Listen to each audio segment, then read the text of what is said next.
Esto es Roundup, un herbicida para grandes trabajos. Este es el nuevo. Veo que en ese pone biodegradable.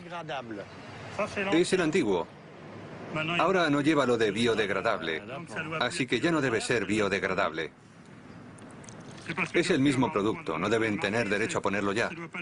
Seguro que no es biodegradable. Cuidado que no nos salpique en la cara. No, no soy un asesino.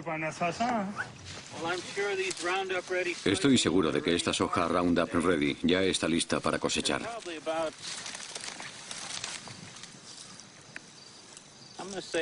Probablemente tiene, yo diría que un 11% de humedad, así que está perfecta para la cosecha. La primera vez que oí hablar de la soja Roundup Ready fue hace 8 años en una revista agrícola. Me pareció una innovación muy interesante. La soja contiene una proteína que ha sido introducida en la planta mediante manipulación genética que la hace resistente al Roundup. El Roundup se pulveriza sobre las plantas. Las ventajas son evidentes. Si busca en mis campos, no encontrará malas hierbas. Siga las instrucciones de empleo. Roundup no implica riesgo alguno para los seres humanos, animales domésticos y su medio ambiente.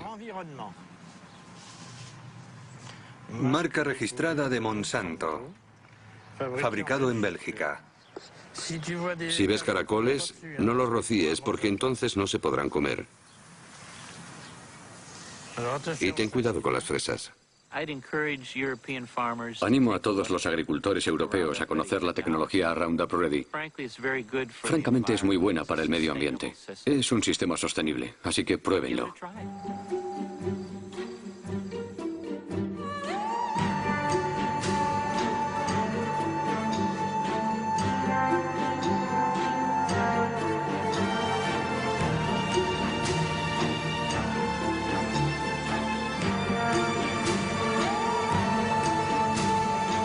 El mundo según Monsanto.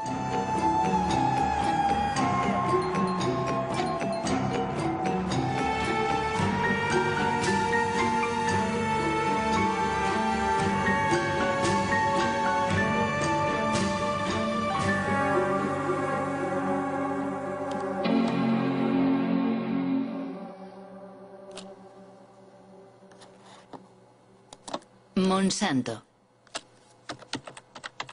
Llevo 20 años recorriendo el mundo y en todas partes he oído hablar de esta multinacional estadounidense. Y la verdad no siempre bien. Deseando saber más, he navegado durante meses por la red, encajando pacientemente las piezas del rompecabezas. En su página de internet, Monsanto se presenta como una empresa agrícola cuyo objetivo es ayudar a los agricultores a producir alimentos más sanos, reduciendo a su vez el impacto de la agricultura sobre el entorno. Su producto estrella es el Roundup, el herbicida más vendido en el mundo desde hace 30 años.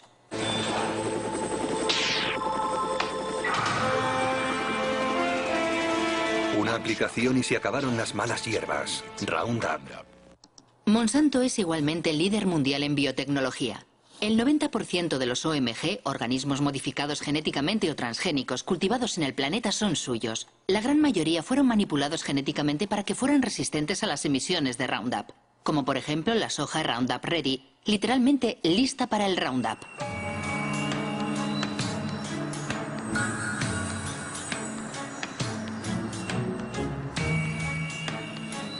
Los transgénicos de Monsanto han invadido el mundo, pero nunca una aplicación agroindustrial había despertado tantas pasiones y polémicas. ¿Por qué? ¿Cuáles son los riesgos de los OMG? ¿Y puede el pasado de la empresa aclarar lo que realmente es o pretende ser en la actualidad? Fundada en 1901 en San Luis, en el estado de Missouri, Monsanto no ha sido siempre una empresa agrícola. Fue en primer lugar una de las mayores empresas químicas del siglo XX. La química trabaja para usted, al igual que Monsanto trabaja para usted. Monsanto. La química creativa hace maravillas para usted. Las maravillas cantadas por la publicidad han hecho de Monsanto una de las empresas más polémicas de la era industrial. Agente naranja, aspartamo, Hormonas del crecimiento bovino. PCB. Los PCB, aceites químicos utilizados como aislantes en los transformadores eléctricos, fueron la estrella de la compañía durante casi 50 años. Se comercializaron como Aroclor en Estados Unidos, Pyralene en Francia, Oclofen en Alemania, hasta el momento en que fueron prohibidos a comienzos de los años 80. Monsanto, PCB.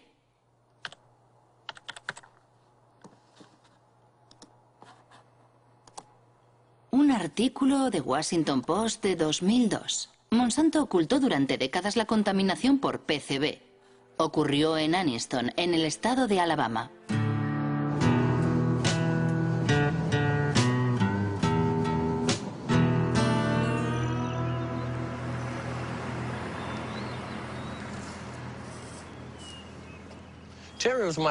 Terry era mi hermano pequeño. Murió en 1971 de un tumor cerebral, cáncer de pulmón y una enfermedad coronaria. Tenía 16 años. En los últimos 3 años he perdido a la mayor parte de mis amigos. Murieron a causa de enfermedades como el cáncer, la diabetes, la hepatitis, todas enfermedades relacionadas con los PCB.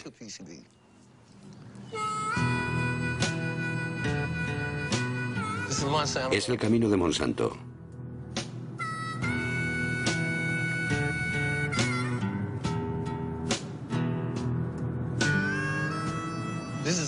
Aquí solo viven negros. Siguen viviendo aquí a pesar de que todas las casas están contaminadas. Hace 6 meses descontaminaron ese jardín de allí. Antes había casas aquí, la gente vivía en ellas, pero todos se tuvieron que mudar y las casas fueron demolidas.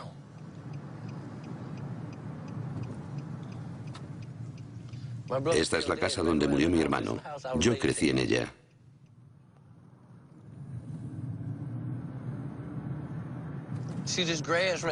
¿Veis aquel talud?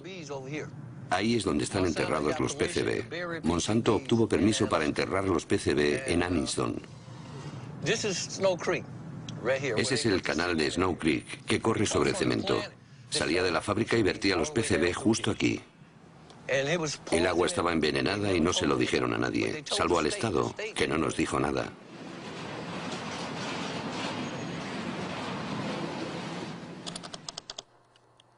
PCB, Monsanto sabía. ¿Pero qué sabía exactamente?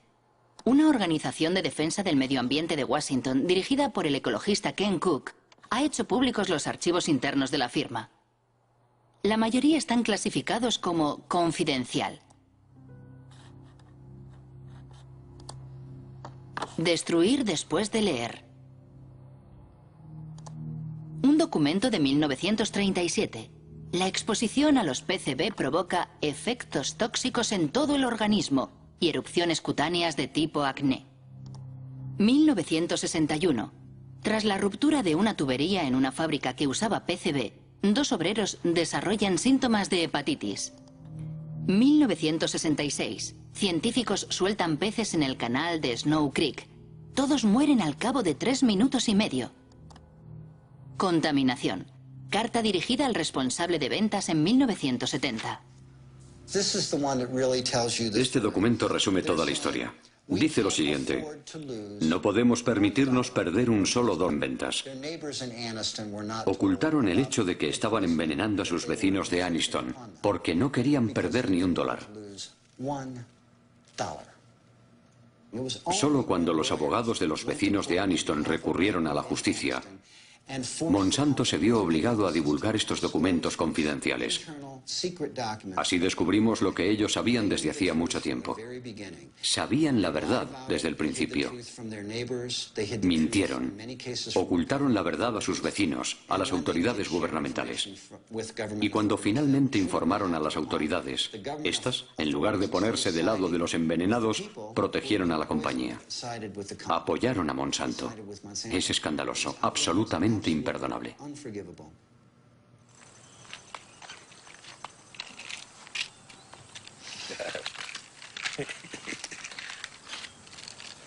¿Esta es toda tu medicación? No, no es toda. Tengo más aquí.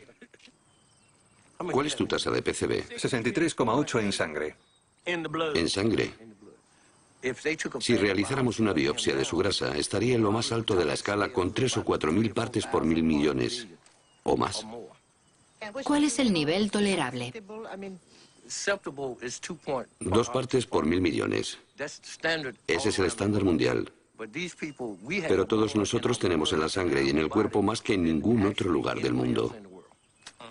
¿Es normal hablar del nivel de PCB aquí? Todos hablamos de ello porque es nuestra vida cotidiana. A veces se me acerca un niño y me dice, señor Baker, me han hecho los análisis y tengo 3 partes por 1000 millones. ¿Cuánto tiempo me queda? Es una historia absolutamente terrible. ¿Pero qué piensan los científicos? En la red hay muchos artículos acerca de los efectos de los PCB en la salud humana. Uno de los mejores especialistas se llama David Carpenter. Él fue quien realizó los análisis a los habitantes de Anniston. Todos llevamos PCB en nuestro cuerpo. Los osos polares y los pingüinos tienen PCB. En el pasado se vertían los PCB solo en algunos lugares, pero con el tiempo han contaminado el aire y el agua. Ahora todo el planeta está contaminado por los PCB. Los PCB provocan numerosas enfermedades. La más conocida es el cáncer.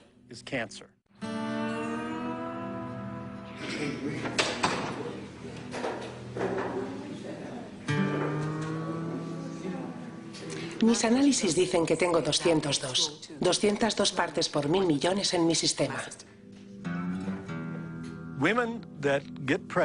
Las mujeres contaminadas por PCB dan a luz a hijos con un coeficiente intelectual reducido.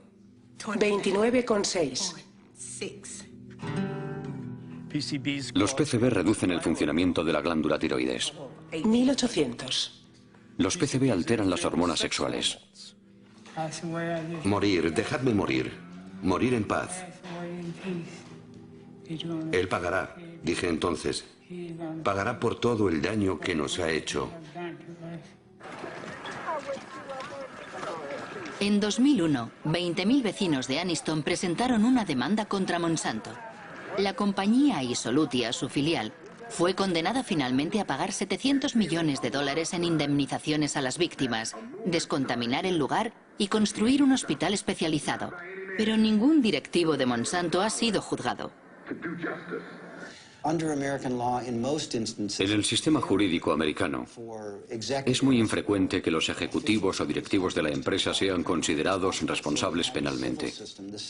Sin embargo, tenemos la posibilidad de demandar a las empresas por la vía civil. Y tienen que pagar. En realidad, las indemnizaciones y los intereses que pagan décadas más tarde las empresas solo son una mínima parte de sus beneficios. Por lo tanto, resulta rentable guardar el secreto. Nos preguntamos qué secretos estarán ocultándonos ahora. Nunca podremos confiar en que una gran empresa como Monsanto nos diga la verdad sobre un producto o un problema de contaminación. Jamás. No podemos confiar en Monsanto, dice Ken Cook. Y si tomamos como ejemplo el Roundup, el herbicida favorito de los jardineros y agricultores, ¿qué es exactamente?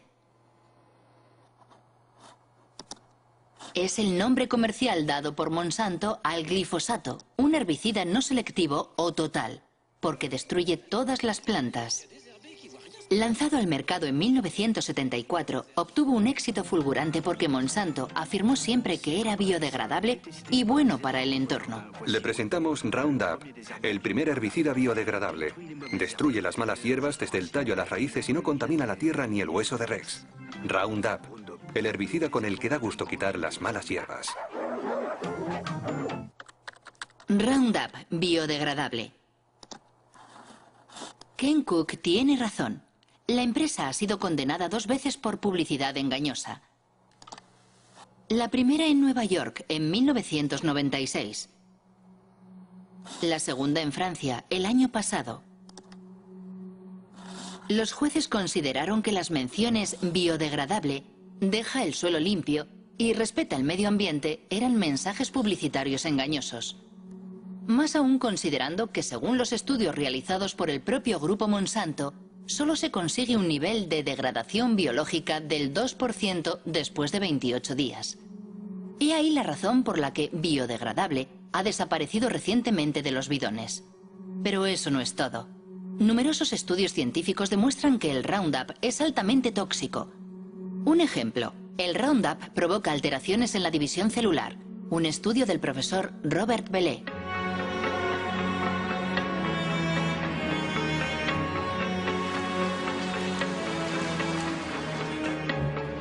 El profesor Bellet trabaja para el CNRS y el Instituto Pierre y Marie Curie.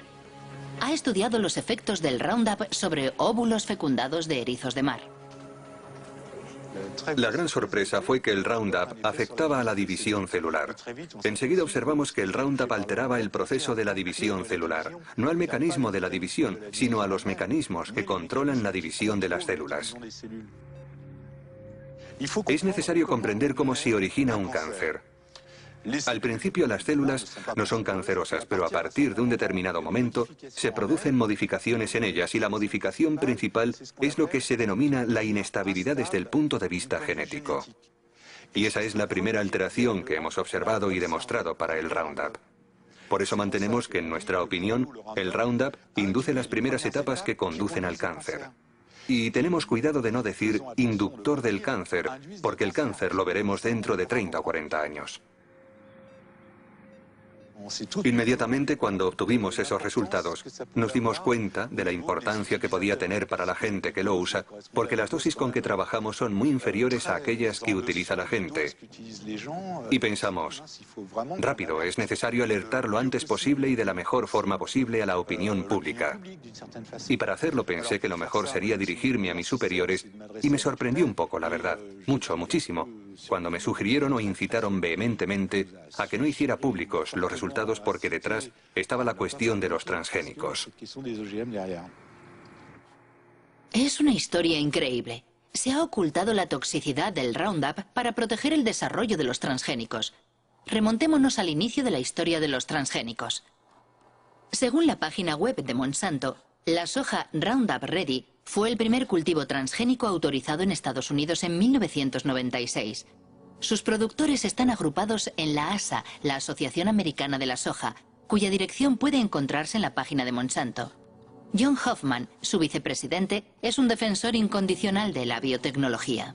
En primavera, hacia el 1 de mayo, fumigo una vez con Roundup para matar las malas hierbas. Y después, 6 o 7 semanas más tarde, hago una segunda aplicación. Y eso es suficiente para todo el año. Antes de que existiera el método Roundup Ready, los campos estaban llenos de malas hierbas. Teníamos que buscarlas y arrancarlas con las manos. Era mucho trabajo. El sistema Roundup Ready me permite ahorrar tiempo y dinero. Aparentemente, la nueva maravilla de Monsanto lo tiene todo para seducir a los agricultores. Pero ¿cómo funciona? ¿Cómo puede sobrevivir la soja a las emisiones de Roundup? Esto es una célula de soja. El corazón de la célula, el núcleo, contiene su ADN, la estructura genética de la soja. Para crear su transgénico, Monsanto atravesó la frontera entre las especies. Sus investigadores han seleccionado un gen procedente de una bacteria que le hace resistente al Roundup. El gen se fija a partículas de oro microscópicas que se bombardean sobre las células de soja con un cañón de genes. El gen penetra en el ADN y fabrica una proteína que permite a la planta resistir al Roundup. Cuando el herbicida es pulverizado, mata a todas las malas hierbas excepto a la soja. A decir verdad, es una extraordinaria hazaña tecnológica. Pero igualmente, la soja destinada a ser fumigada por un potente herbicida terminará en el plato del consumidor. Imaginamos que, por lo tanto, fue cuidadosamente estudiada antes de su comercialización. ¿Quién era el ministro de Agricultura en la época? Dan Glickman, ministro de Bill Clinton entre los años 1995 y 2000.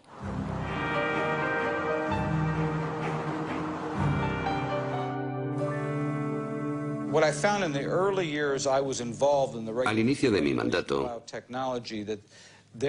Existía un amplio consenso agroalimentario en el seno del gobierno de Estados Unidos. Quien no bajara la cabeza ante el desarrollo rápido de la biotecnología y de los cultivos transgénicos era considerado como alguien contrario a la ciencia y al progreso.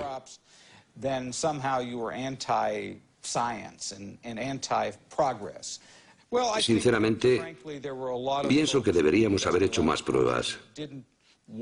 Pero las empresas agroindustriales no querían, porque habían hecho inversiones enormes para desarrollar esos productos. Y como responsable del organismo regulador de la agricultura, sufrí muchas presiones para que, digámoslo así, no fuera demasiado exigente. La única vez que me atreví a hablar durante el mandato de Clinton, recibí un buen tirón de orejas, no solo por parte de la industria, también por la gente del gobierno. De hecho, pronuncié un discurso en el que decía que era necesario estudiar con mayor rigor la regulación de los transgénicos. Y había personas dentro del gobierno Clinton, sobre todo en el área de comercio exterior, que se enfadaron conmigo. Me dijeron, ¿cómo puedes, tú que trabajas en agricultura, poner en duda nuestro sistema de regulación? Hasta aquí todo está claro. En Estados Unidos, el ministro de Agricultura no da la talla ante los intereses de las multinacionales. Pero, ¿cómo están regulados los transgénicos en Estados Unidos? El texto más importante ha sido publicado por la FDA, la Food and Drug Administration, la agencia encargada de la seguridad de los productos alimentarios y de los medicamentos. Título: Alimentos derivados de nuevas variedades de plantas. Fecha: 29 de mayo de 1992. Principio 1. Los alimentos obtenidos por modificación genética están sometidos a la misma regulación que los obtenidos mediante el cruce tradicional de plantas. Resumiendo, la FDA decidió no crear una categoría especial para los transgénicos. Para más preguntas, dirigirse a James Mariansky, quien entonces dirigía el Departamento de Biotecnología.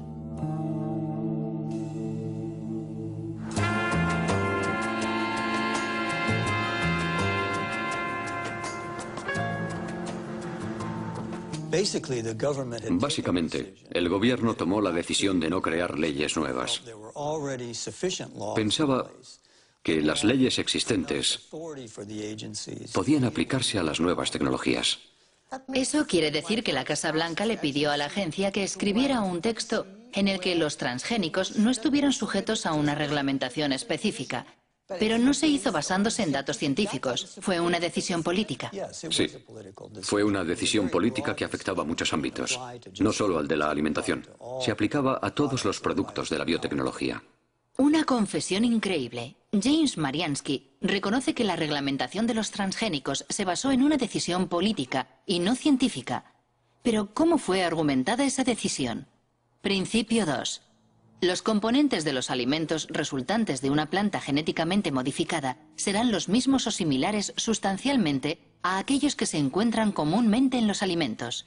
Dicho de otra forma, la FDA considera a priori que una planta modificada genéticamente es similar a una planta convencional. Es el denominado principio de equivalencia sustancial, que ha sido seguido en todo el mundo. Es el centro de debate que opone a los partidarios y detractores de los transgénicos. ¿Cómo pudo decir la FDA que una planta transgénica era similar a una planta convencional? Sabemos que los genes que se introducen en las plantas mediante la biotecnología producen proteínas muy parecidas a aquellas que hemos consumido durante siglos. Esa es la visión oficial de la FDA, cuestionada por Jeffrey Smith, autor de numerosas obras sobre los transgénicos. Michael Hansen, asesor científico de la Unión de Consumidores. Y el ensayista Jeremy Rifkin, que fue el primero en denunciar el principio de la equivalencia sustancial.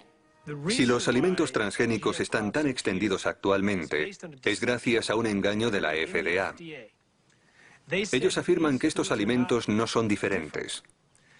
Utilizan la expresión equivalencia sustancial o no considerablemente diferentes, lo cual traducen como generalmente reconocido como seguro o GRAS. Normalmente, para que algo sea considerado GRAS, es necesario que se apoyen numerosos estudios y que existe un amplio consenso en el seno de la comunidad científica. Con los alimentos transgénicos no ha existido ni lo uno ni lo otro. La FDA decía, si se introduce un gen en una planta, ese gen es ADN. Dado que consumimos el ADN desde hace mucho tiempo, podemos por lo tanto concluir que esa planta es GRAS. Nuestro punto de vista era que los genes debían ser considerados aditivos alimentarios. Actualmente, cuando queremos agregar a un alimento una gota microscópica de un nuevo colorante, un conservante o un producto químico, se le considera un aditivo alimentario y, por consiguiente, debemos hacer toda clase de pruebas para demostrar que existe la certeza razonable de que no será nocivo. Por el contrario, si manipulamos genéticamente una planta, lo cual puede dar lugar a innumerables diferencias en el alimento, nadie pregunta nada.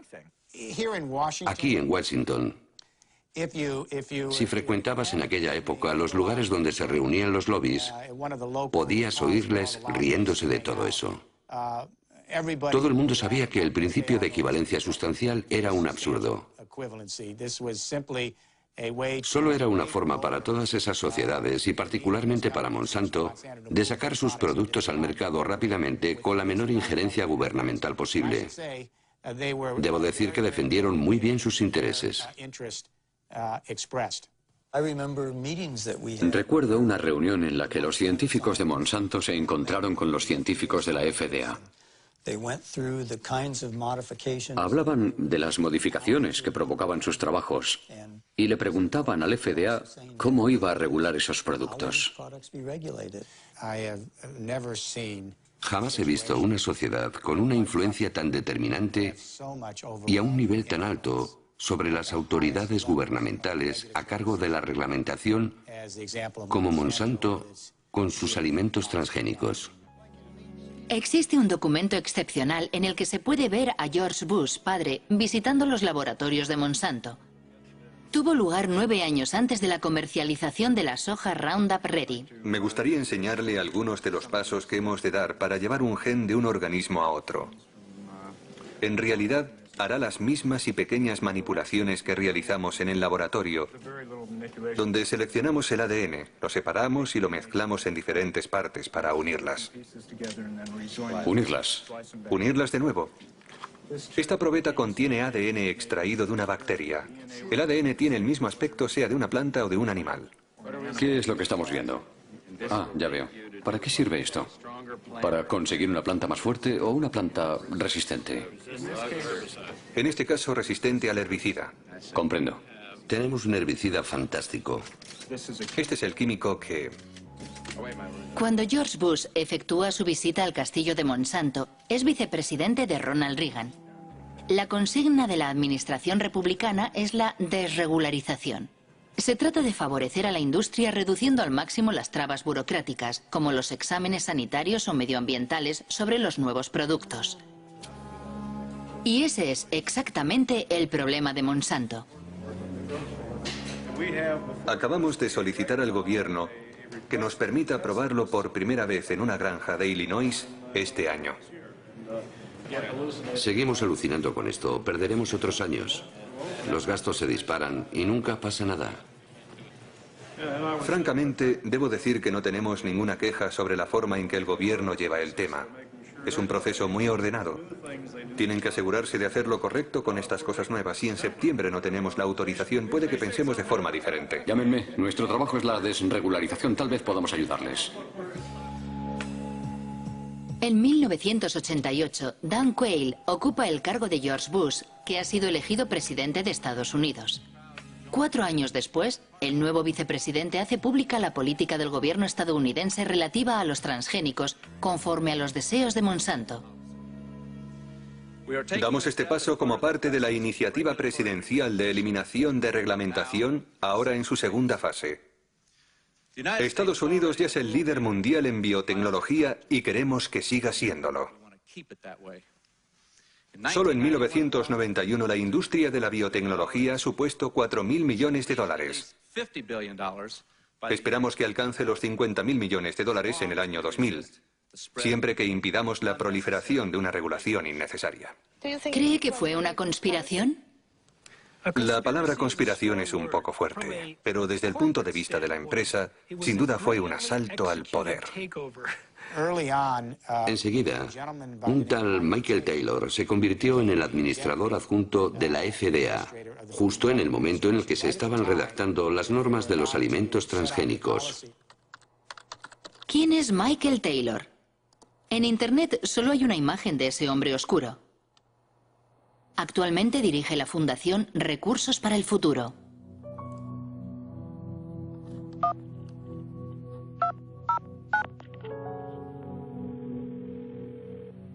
Hola, soy Marie-Monique Robin. Hola, soy Mike Taylor. Quisiera preguntarle sobre su papel cuando trabajaba en la FDA. Antes de ser contratado por la FDA, usted fue abogado de Monsanto durante 7 años, ¿no es así? Bueno, era socio de un bufete de abogados del cual Monsanto era cliente y trabajé en algunos asuntos de Monsanto, sí. Ajá. Aparentemente, si lo que he leído es cierto, la FDA creó un cargo nuevo para usted, jefe de la Comisión de Reglamentación. Bueno, ¿Se trataba de una necesidad específica de la FDA en aquel momento debido a los nuevos transgénicos? yo no tuve nada que ver con los alimentos transgénicos, nada en absoluto. Yo no fui el creador de esa política, pero eso es, simplemente, eso es falso. Llegó a la FDA en julio de 1991. Hasta esa fecha había trabajado en el bufete de abogados King y Spalding.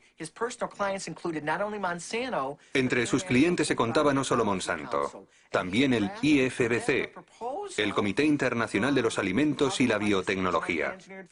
Escribió un documento para el IFBC explicando la manera en la que al Consejo le gustaría que se reglamentaran los alimentos transgénicos. Si comparamos la propuesta de Michael Taylor para el IFBC y el texto publicado por la FDA, son muy parecidos. Si él no es el autor del reglamento, entonces alguien cogió su documento y lo modificó levemente antes de publicarlo. El señor Taylor era entonces el comisario adjunto y fue él quien dirigió el proyecto. Él era el jefe, el autor del reglamento, el responsable de llevar el proyecto a buen término. Monsanto supo llevar perfectamente el juego político y legal. Desempeñó un papel clave en la aprobación de la comercialización de las hormonas de crecimiento bovino y en la manera en que el gobierno americano ha administrado la biotecnología. Michael Hansen acaba de mencionar la hormona del crecimiento bovino. ¿De qué se trata? Al parecer es una hormona transgénica que se le inyecta a las vacas para aumentar su producción láctea un 20%. Lo mínimo que se puede decir es que no le gusta a todo el mundo. La hormona es una amenaza para nuestra salud. Veneno mortal. Manipulación. Bautizada como RBGH, hormona recombinante de crecimiento bovino, el producto es comercializado por Monsanto desde 1994 con el nombre de Posilac.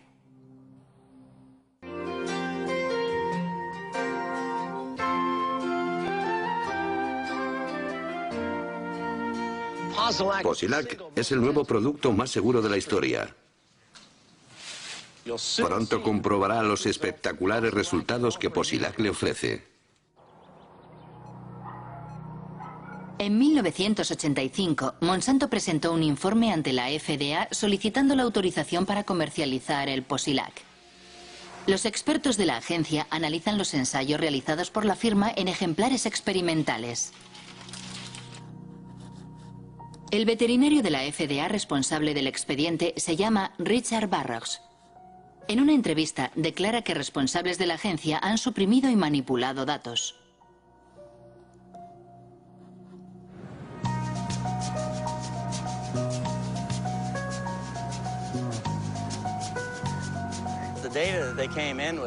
Los datos científicos que la empresa enviaba no tenían en cuenta las necesidades de los productores de leche. A saber, 2 cuestiones clave. Enfermedades como la mastitis, es decir, la infección de las ubres, y los problemas de reproducción. Cuando vi que faltaban aquellos datos, les dije, chicos, tenéis que recoger más información. Eso les retrasó de 2 a 3 años. ¿Informó a la FDA de sus preocupaciones? Poco a poco me fueron marginando. Mi jefe puso a sus colaboradores a cargo del expediente y yo tuve cada vez menos acceso a los datos, incluidas cosas que había pedido personalmente, como los estudios sobre la mastitis. Me convertí en un obstáculo, así que decidieron eliminarme y apartarme del trabajo. Hasta que finalmente me despidieron. Me acompañaron hasta la puerta y allí se terminó todo para mí. ¿Recibió amenazas? Sí, de los abogados de Monsanto. Cuando recurrí mi despido ante la justicia, ellos le dijeron a mi abogado que me denunciarían si revelaba secretos de la empresa para mi defensa. Finalmente, la FDA sería condenada a readmitir al veterinario demasiado concienzudo, quien, asqueado, terminaría renunciando. Pero eso no es todo. En Internet se habla también de documentos robados a la FDA y enviados al profesor Samuel Epstein, dirigente de la Coalición por la Prevención del Cáncer.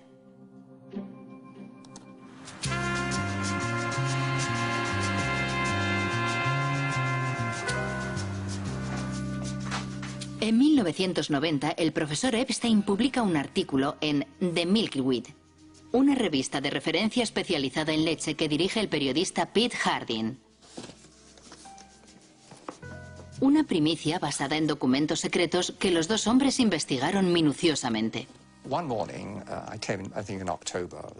Un día encontré en la oficina una caja enorme llena de documentos enviada desde Washington por un remitente anónimo.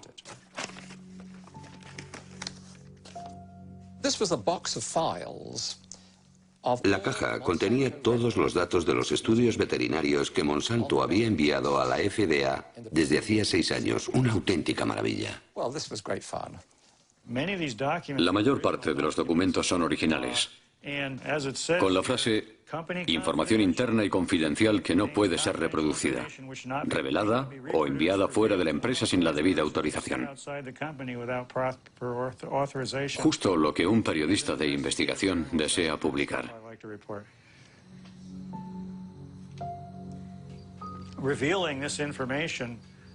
La revelación de esos informes enfureció a Monsanto y a la FDA. Nosotros demostramos que los cambios fisiológicos observados en los animales tratados con la hormona eran dramáticos.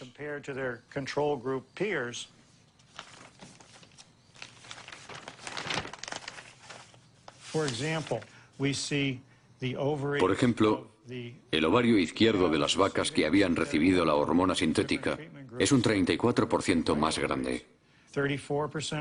Hasta un 42 o un 44% según los grupos. Más aún, los informes demuestran que los animales tratados tienen graves problemas para reproducirse. Los datos son concluyentes. Nosotros proporcionamos los datos sin procesar y procesados, datos contrastados no por nosotros para su verificación. Las autoridades sanitarias que han analizado la somatotropina bovina han comprobado que no existe ningún riesgo para los consumidores. Para Monsanto, la hormona no solo no representa ningún problema, sino que solo conlleva beneficios para el consumidor.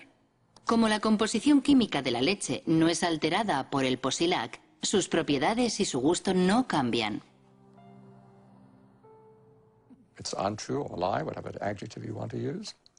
No es verdad, es mentira. Es un producto muy diferente por muchas razones. En primer lugar, como las vacas sufren de mastitis a menudo, hay pus en la leche.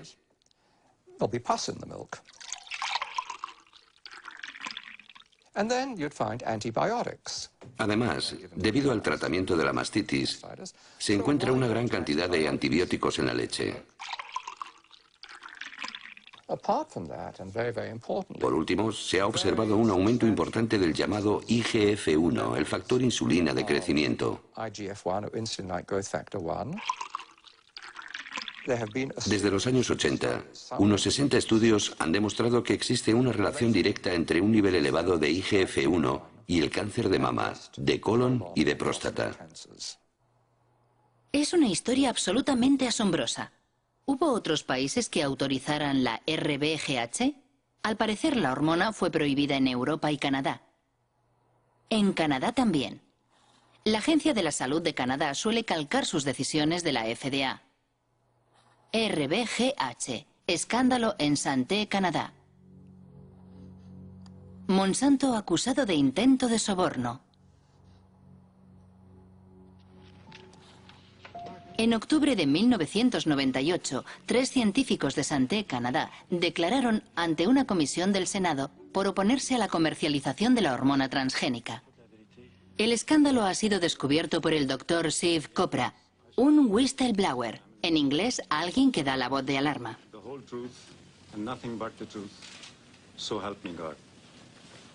Me pregunto qué verdad voy a decir. La verdad que yo conozco o la que el ministerio me dice que diga. Y este es mi conflicto. Le hago esta pregunta a los 3. ¿Monsanto se puso en contacto con alguno de ustedes? Doctora Haydon. Asistí a una reunión en 1989-90 con representantes de Monsanto y el doctor Drennan, mi superior, y también el doctor Messier. La compañía nos ofreció de 1 a 2 millones de dólares. No sé lo que sucedió después, pero mi director dijo después de la reunión que iba a presentar un informe sobre lo ocurrido a sus superiores. ¿Cómo reaccionó Monsanto? Bien, Monsanto no negó que hubiera ofrecido 2 millones de dólares durante aquella reunión. Después dijeron que había sido una propuesta para hacer más investigaciones en Canadá sobre la vaca canadiense. En cualquier caso, el resultado es que la hormona transgénica no ha sido autorizada en Canadá. Tras las revelaciones de Canadá, el Parlamento Europeo la prohibió para siempre. Después, de repente, Margaret Haydon, Gerard Lambert y yo fuimos despedidos por desobediencia. ¿Fueron despedidos? Sí, nos despidieron y llevamos el asunto a los tribunales. No a la hormona del crecimiento bovino. En Estados Unidos, el Congreso había abierto también una investigación a petición de los detractores de la hormona transgénica. Entre otras cosas, denunciaban la prohibición de etiquetar la leche según su origen, lo cual impedía elegir a los consumidores. Curiosamente, la investigación nunca concluyó. La hormona de crecimiento bovino BGH es una prueba de la aceptación de la ingeniería genética por el consumidor. ¡A la basura! ¡A la basura! ¡A la basura!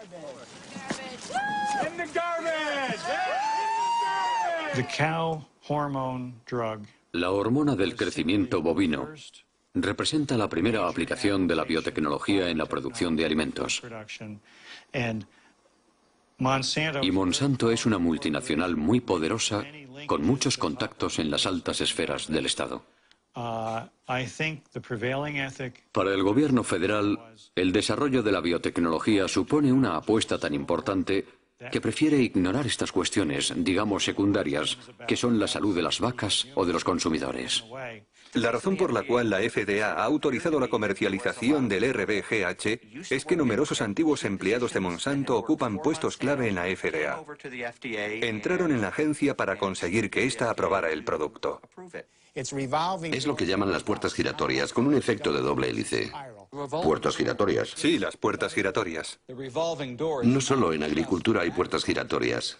Las hay en muchos sectores. Donald Rumsfeld fue director general de Shell, una filial de Monsanto. El antiguo embajador estadounidense de Comercio Exterior, Mickey Cantor, fue consejero de administración de Monsanto. Clarence Thomas, juez de la Corte Suprema, trabajó para Monsanto. Monsanto, puertas giratorias, en francés las sillas musicales. Estado de la cuestión no exhaustivo en 1999.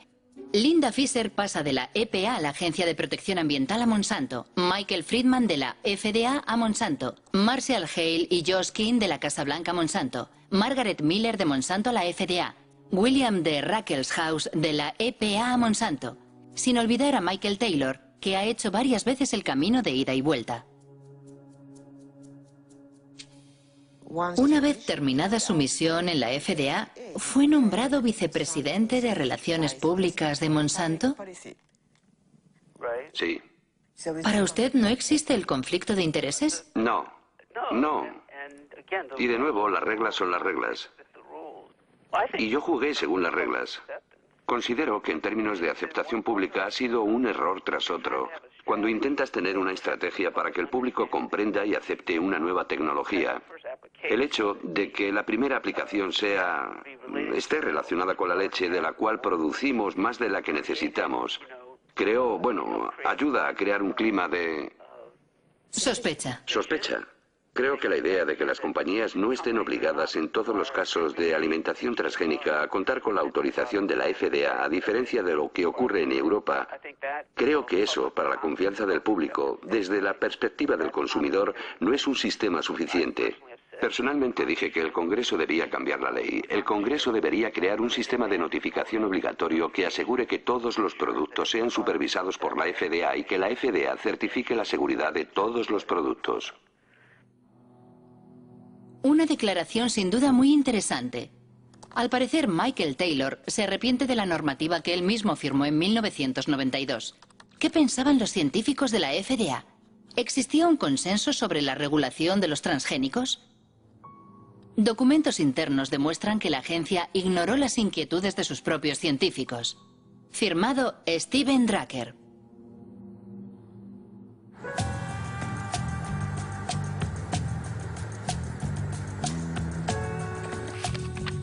Steven Drucker es un abogado que trabaja para una coalición de organizaciones no gubernamentales.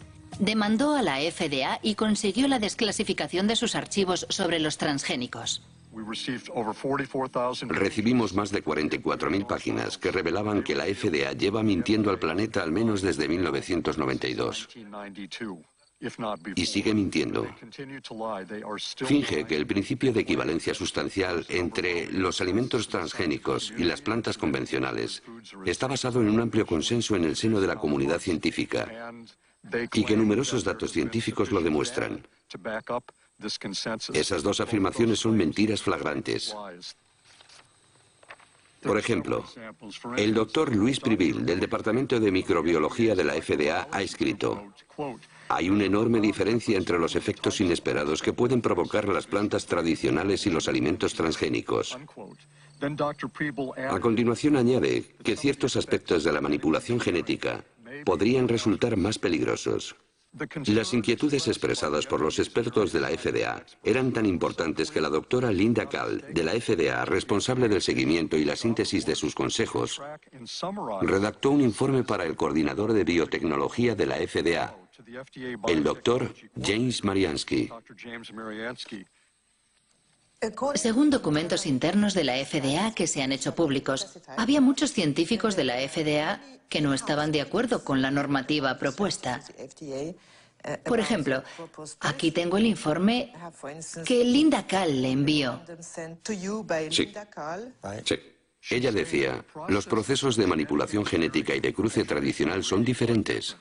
De cruce tradicional son diferentes. Y según los expertos de la agencia, conllevan riesgos diferentes. Conllevan riesgos diferentes. Es cierto que en el interior de la agencia existían opiniones divergentes. Eso es lo que Linda Kahl resume en su informe. Pero cuando terminamos de redactar la normativa, todos los científicos estaban de acuerdo. Por supuesto que la FDA había investigado el uso de la manipulación genética, pero no tenían ninguna información que indicara que la técnica en sí pudiera crear productos diferentes en términos de calidad o seguridad. Antes de que los científicos de la FDA expresaran sus inquietudes, la agencia recibió una señal de alarma muy clara. En efecto, el primer aditivo alimentario manipulado genéticamente y comercializado en el mercado estadounidense había provocado una grave epidemia. ¿Recuerda lo que sucedió con el L-triptofán en 1989? Sí. Era un aminoácido manipulado genéticamente. A priori conocemos muy bien los aminoácidos. Sí. Mató a decenas de personas y cientos más enfermaron. Provocó una epidemia de una enfermedad desconocida llamada EMS. Es cierto. ¿Cuántas personas murieron? Sí, pero nosotros teníamos muchos... 37 y más de 1000 inválidos. ¿Lo recuerda? Lo recuerdo. Según un documento de la FDA, usted dijo, no sabemos cuál es la causa del EMS, pero no podemos descartar la hipótesis de que se deba a la manipulación genética. ¿Dijo usted lo que acabo de leer? Sí. Increíble. James Mariansky no descartaba que la manipulación genética pudiera provocar efectos inesperados, pero no movió un dedo. ¿Hay científicos independientes que hayan trabajado sobre esta cuestión crucial para los consumidores? Arpad Pusztai, un renombrado científico, perdió su trabajo después de expresar sus inquietudes sobre los transgénicos. Ocurrió en 1998.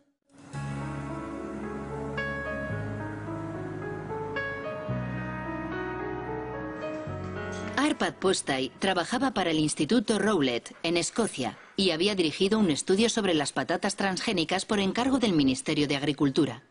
El presupuesto de más de 2 millones de euros movilizó a 30 investigadores durante 2 años para preparar la llegada de los transgénicos a Gran Bretaña. Todos estábamos entusiasmados. Yo estaba entusiasmado. El ministerio pensaba que si hacíamos ese estudio, examinando todos los aspectos, aquello serviría de apoyo a los alimentos transgénicos. Cuando llegara el momento de comercializar los productos, podrían decir que el mejor laboratorio de nutrición europeo había comprobado que no existía ningún problema. Arpad Pusztai es especialista en lectinas.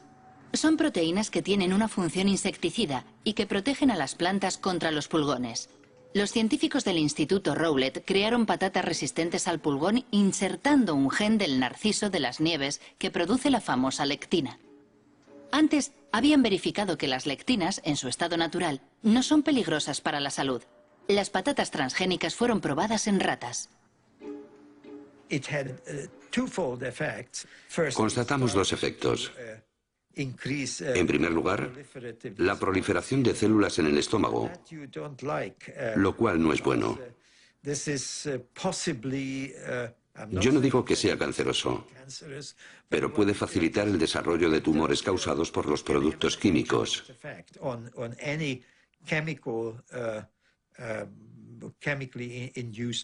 Además, el sistema inmunitario del estómago estaba alterado. No sabemos si eso es bueno o malo, pero en cualquier caso, el organismo trataba a las patatas como cuerpos extraños.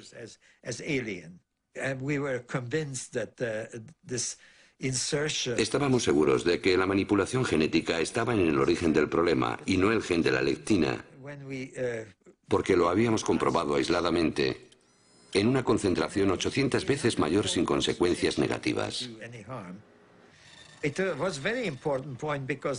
Era muy importante porque la FDA hablaba en la época de una tecnología neutra. Nosotros dijimos en público que el problema en sí no era el gen, sino la técnica de inserción. Cuando llegaron a Gran Bretaña los primeros cargamentos de soja norteamericana, la BBC entrevistó a Arpad Pusztai sobre la cuestión. Como científico que trabaja en este campo, considero que es muy injusto utilizar a nuestros conciudadanos como cobayas. Creo que jamás me perdonaron que dijera aquello. Monsanto comprendió rápidamente la importancia de nuestros resultados. Ya estaban al corriente antes de la emisión de la entrevista, porque el Instituto de Investigación Agrícola recibía mucho dinero de Monsanto. Comprendieron rápidamente las consecuencias de nuestro estudio. A la mañana siguiente de la emisión de la entrevista, Arpad Pusztai es despedido y su equipo de investigación disuelto. El profesor Stanley Ewen, un renombrado histólogo, era el encargado de estudiar el impacto de las patatas transgénicas en los órganos de las ratas. Desde aquel incidente no se hace ninguna ilusión sobre la independencia de la ciencia. Yo estaba extraordinariamente enfadado y muy alterado. Era como si el suelo hubiera desaparecido bajo mis pies. ¿Qué era lo que había pasado? También desacreditaron a Stanley. No solo a Arpad y a mí. Stanley fue jubilado y desacreditado en la universidad. ¿Es verdad? Sí. Sí. Fue muy duro. El lunes nuestro trabajo era formidable. El martes merecía estar en la basura.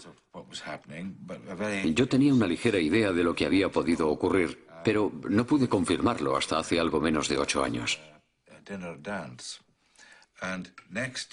Estaba en una cena, y en la mesa, a mi lado, había alguien del Instituto Rowett llamado Dataroi. En cierto momento le dije, es horrible lo que le pasó a Arpad, ¿verdad? Y él me respondió, sí, pero ¿no sabías que Downing Street llamó 2 veces al director? Entonces comprendí que había algo supranacional en todo este asunto. El despacho de Tony Blair había recibido presiones para detener nuestro trabajo porque los norteamericanos pensaban que podría crearle problemas a su industria biotecnológica. El caso de Arpad Pusztai provocó un rechazo masivo a los alimentos transgénicos en Gran Bretaña, apoyado por Greenpeace. Hasta tal punto que un año después, Robert Shapiro, presidente de Monsanto, aceptó participar en una teleconferencia organizada por la Asociación Ecologista.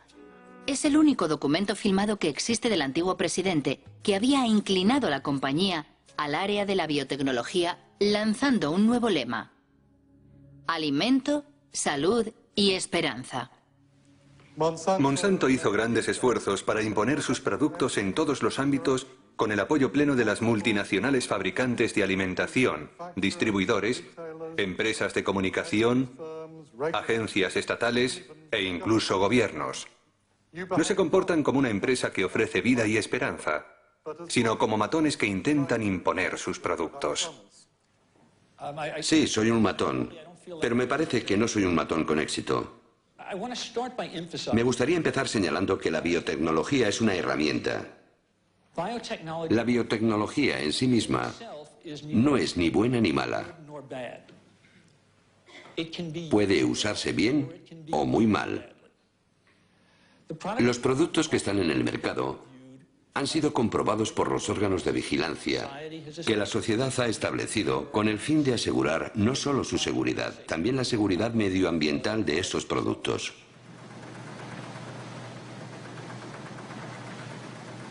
Diez años después de su lanzamiento comercial, la soja Roundup Ready representa el 90% de la soja cultivada en Estados Unidos y el 70% de los alimentos vendidos en los comercios americanos contiene productos transgénicos.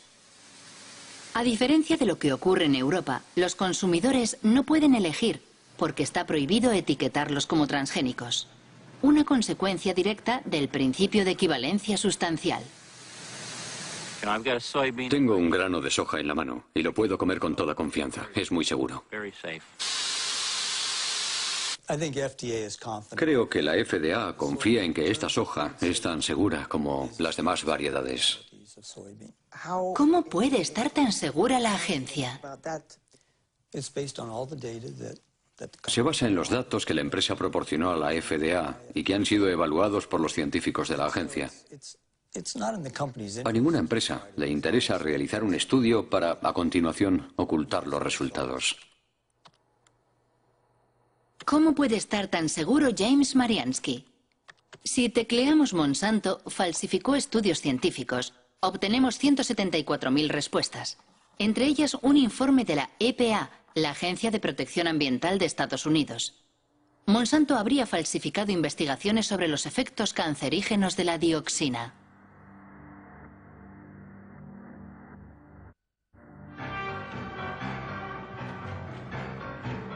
La historia comienza en Nitro, en una fábrica de Monsanto que fabrica un potente herbicida denominado 245T.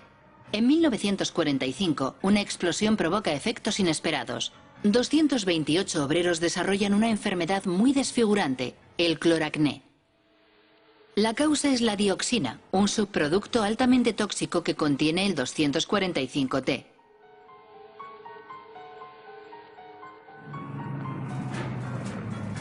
El 245T era el componente principal del agente naranja, el defoliante empleado por el ejército americano en la guerra de Vietnam.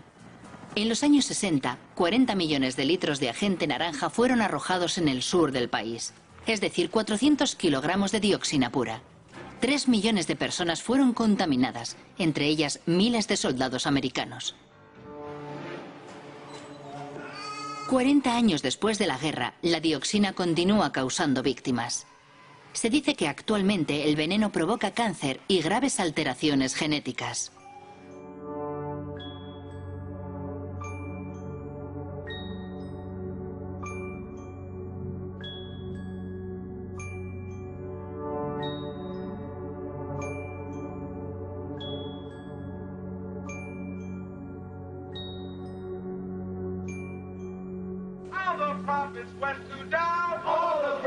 En 1978, cuando los veteranos de guerra estadounidenses demandaron a los fabricantes del agente naranja, exigiendo una indemnización, Monsanto financia 3 estudios sobre los efectos a largo plazo de la dioxina.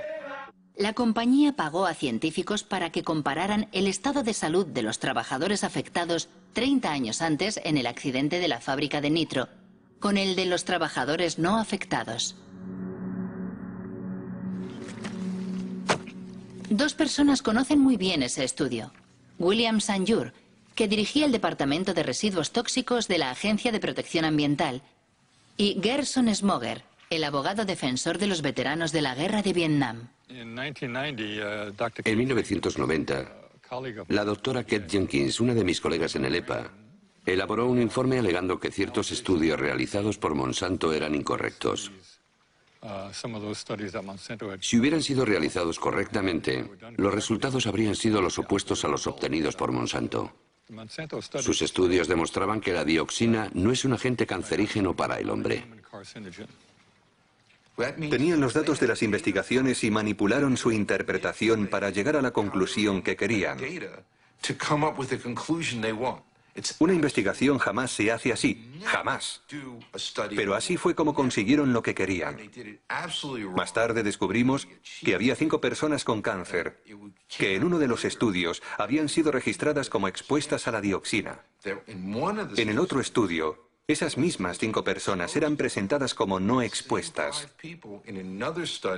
Al introducir esas 5 personas en el grupo de no expuestas, provocaban la impresión de que había los mismos casos de cáncer en ambos grupos. De esa forma llegaban a la conclusión de que no había ninguna diferencia. Fue así como miles de veteranos de guerra vieron rechazada su demanda de una indemnización por haber sido expuestos al agente naranja. Esos estudios afectaron a toda la legislación en Estados Unidos durante 7 o 9 años.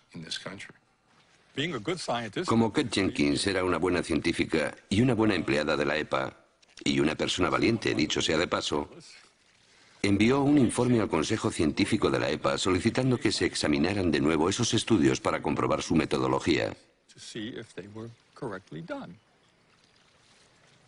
De hecho, jamás se ha investigado a Monsanto.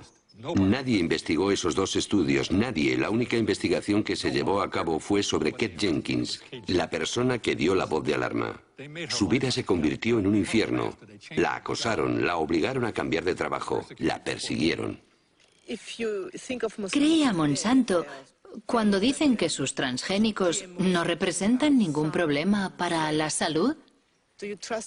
No me creo ni una palabra de lo que dice esa empresa, nada. Todo lo que dicen debe ser minuciosamente verificado por personas independientes, con la condición de que sean competentes y realmente independientes.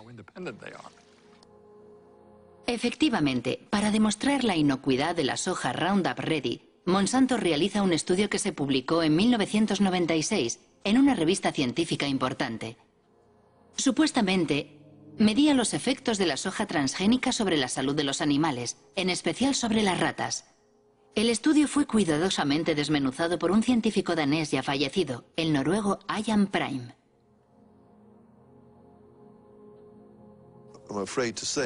Para mí, este estudio tiene muy poco valor. Resulta decepcionante, sobre todo sabiendo que sirvió de base al principio de equivalencia sustancial. Hay cosas sorprendentes. Por ejemplo, esta frase: los estudios sobre la alimentación de los animales nos proporcionan la seguridad parcial de que no hay cambios importantes. ¿Cómo que parcial? Eso no es suficiente. Yo quiero el 100% de seguridad. Por ejemplo, en la página 723 se puede leer: salvo por su coloración más marrón, los hígados parecían normales durante la autopsia. ¿Cómo se puede decir eso sin estudiar el interior del hígado? Sin estudiar las muestras al microscopio para ver si no hay diferencias. Además, usaron ratas viejas. Cuando se quieren ocultar los problemas, no hay nada mejor que coger animales adultos, porque son los jóvenes los que permiten observar si se ha producido alguna modificación. Podemos afirmar que se trata de mala ciencia, porque proporcionan muy pocos datos. ¿Intentó conseguir los datos originales del estudio sobre las ratas? Yo no, pero un colega sí. Fue muy largo y frustrante, porque tuvo que ir de despacho en despacho. Y finalmente, la respuesta fue negativa. Si no hay nada que ocultar, no debería ser un problema. Los datos deberían estar a disposición de todo el mundo para que se pueda trabajar con ellos. Pero cuando vemos que se ocultan los datos, todos sospechamos. Nos preguntamos por qué los ocultan así. De cualquier forma, una cosa es segura. Fue gracias a esos estudios insuficientes por lo que los transgénicos de Monsanto invadieron el mundo, principalmente América del Norte y del Sur, Asia y Australia. En 10 años los cultivos transgénicos se han extendido por más de 100 millones de hectáreas. El 70% son resistentes al Roundup y el 30% restante ha sido manipulado genéticamente para fabricar un insecticida denominado BT. Desde 2001, la compañía publica un documento titulado The Pledge, la promesa, una especie de carta ética en la que intenta responder a sus detractores justificando sus prácticas. En el corazón de su oposición a los transgénicos se encuentra singularmente la cuestión de las patentes. Eso que Monsanto llama sus derechos de propiedad intelectual, que deben proteger sus inversiones. En América del Norte, cualquier granjero que compre semillas transgénicas debe firmar un contrato de empleo de la tecnología, mediante el cual se compromete a respetar la patente que la compañía posee sobre el gen manipulado. En Estados Unidos, los alimentos transgénicos están protegidos por la ley de patentes. Por esa razón, no tengo derecho a guardar granos para sembrarlos el año siguiente. Es una protección para Monsanto y las empresas dedicadas a la biotecnología, porque han invertido muchos millones de dólares para crear esta tecnología nueva. ¿Cómo puede saber Monsanto que alguien ha vuelto a plantar sus semillas?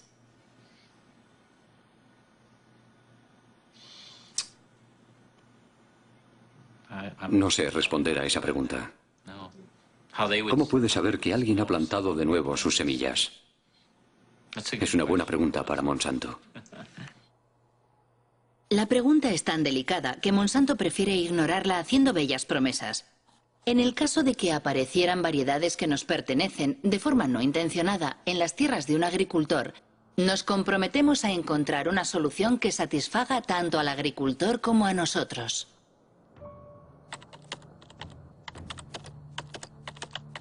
Pero la realidad resulta mucho menos idílica.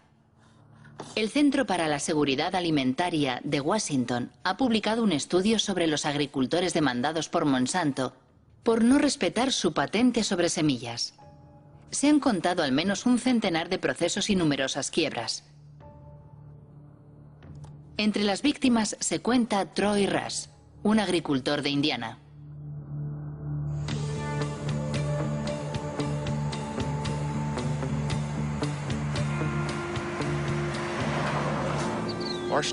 Nuestra historia comienza en 1999. Un caballero, y no es el término más apropiado, se presentó en la granja de mis padres. Dijo que era un detective privado contratado por Monsanto. Nos dijo que estaba investigando a agricultores sospechosos de haber guardado una parte de sus semillas. Nos preguntó directamente si ese era nuestro caso. Le contestamos que no, y le enseñamos las facturas de compra de herbicidas y grano. Incluso le dimos las direcciones de los vendedores para que lo comprobara personalmente, pero declinó nuestra invitación. Después de aquel incidente, Monsanto demandó a mi familia.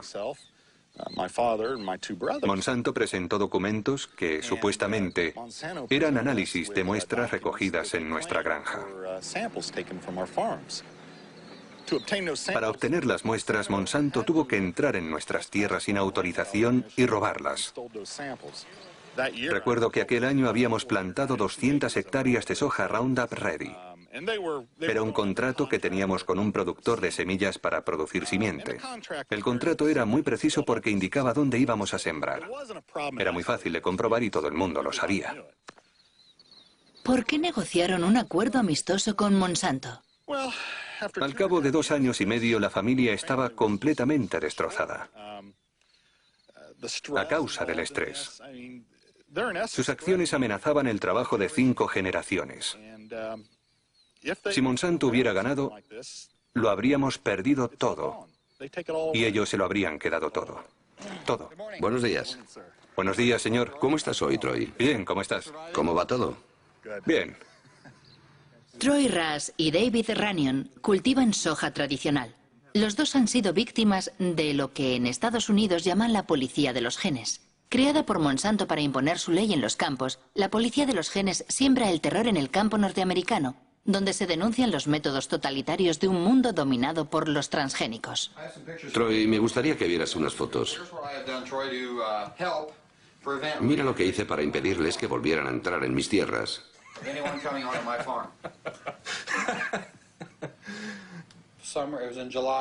Era el mes de julio de 2003. Llegaron a mi casa sobre las 19 horas. ¿Quiénes fueron? Los empleados de Monsanto. Me enseñaron su tarjeta de visita y me hicieron algunas preguntas sobre mis cultivos de soja, de maíz y sobre dónde vendía mi cosecha. Les dije, vale, se acabó la conversación. Las patentes lo han cambiado todo.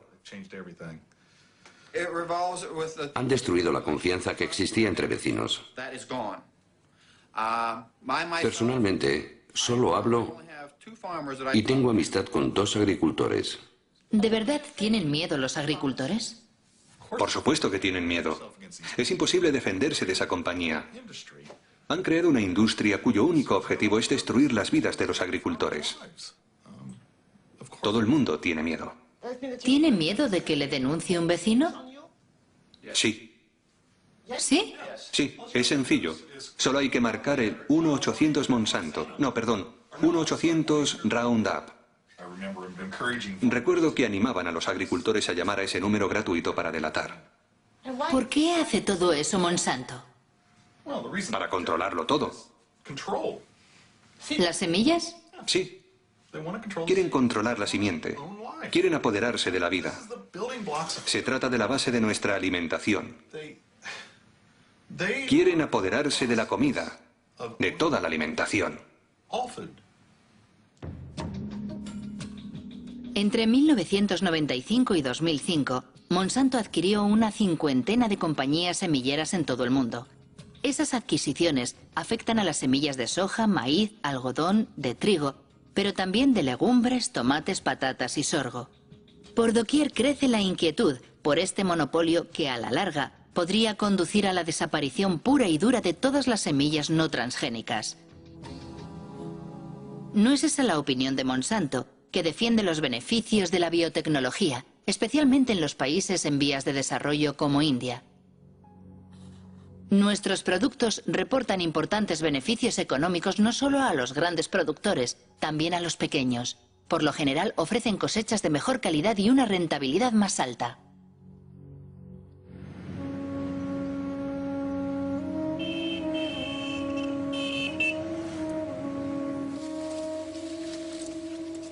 India es el tercer productor mundial de algodón. En 1999, Monsanto compró Maiko, la primera empresa productora de semillas del país. 2 años más tarde, el gobierno indio autorizó los cultivos BT, denominados Bollgard, que fueron manipulados para fabricar un insecticida que supuestamente repele los ataques del gusano americano, un parásito del algodón. Día y noche, las 24 horas todos los días. Bollgard te protege. Este es el poder de Bollgard. Menos herbicida, más beneficios. Semillas de algodón Bollgard. El poder para vencer a los insectos. Desde el año 2001, Kiran Sakari y Abdul Gaim estudian día a día los cultivos del algodón transgénico entre los pequeños agricultores del distrito de Warangal. Cada año, estos 2 ingenieros agrónomos publican un informe comparando el rendimiento y los costes de producción del algodón BT con el del algodón convencional. En 2006, la cosecha fue arrasada por una enfermedad que afecta a los cultivos transgénicos. Las plantas de este campo de algodón Bollgard están infectadas por la Rhizoctonia. El interior del tallo es fibroso, al contrario que en una planta sana. Es típico de esta enfermedad. Todos los agricultores dicen que nunca lo habían visto. En el estudio que realizamos en 2001, solo observamos la enfermedad en algunas plantas de algodón BT. Pero con el tiempo se ha extendido y ahora no solo la encontramos en los campos de algodón BT, también en los cultivos no transgénicos. Personalmente creo que existe una mala interacción entre la planta manipulada y el gen insertado. Eso provoca una mayor debilidad en la planta que ya no se resiste a la Rhizoctonia. He leído en la página web de Mahiko Monsanto que el algodón BT reduce supuestamente en un 79% el uso de pesticidas y aumenta el rendimiento en un 30%. Pero es un fracaso total. Invariablemente, al cabo de 70 o 90 días hay que tratar a las plantas contra el gusano americano, aunque sea algodón BT. ¿Cómo se explica que tantos agricultores compren semillas BT? Para los campesinos la oferta es muy reducida. Después de la última cosecha era muy difícil encontrar semillas en el mercado que no fueran BT.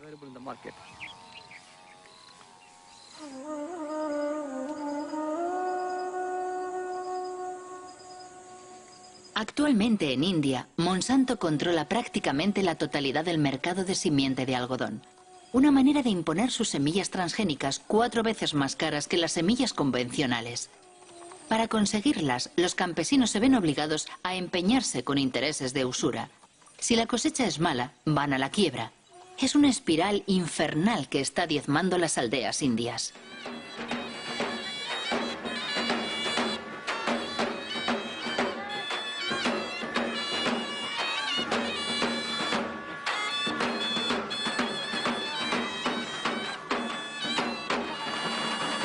¿Por qué razón se suicidó?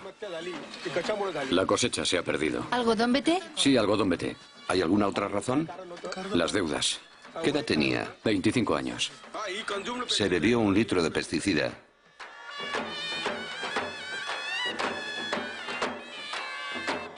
¿Es el primer suicidio en la aldea? No. El segundo.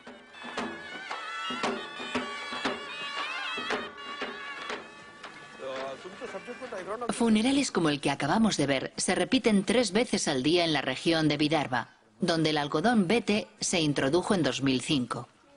Es cierto que a pesar de no ser un fenómeno nuevo en la India, con la introducción de los transgénicos se ha incrementado notablemente. Pero pocos han denunciado este escándalo internacional que enfrenta en un combate desigual al fuerte con el débil.